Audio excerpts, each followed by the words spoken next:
তুমি যে কলেজের নতুন ছাত্রী, যে কলেজের নতুন ছাত্রী, ভালোবাসা নাম তার।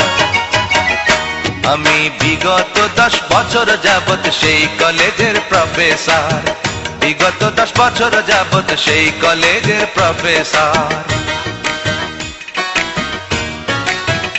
তুমি যে কলেজের নতুন ছাত্রী, যে কলেজের নতুন ছাত্রী, ভালোবাসা নাম তার।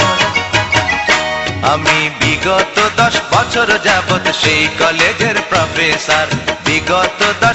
फूलों की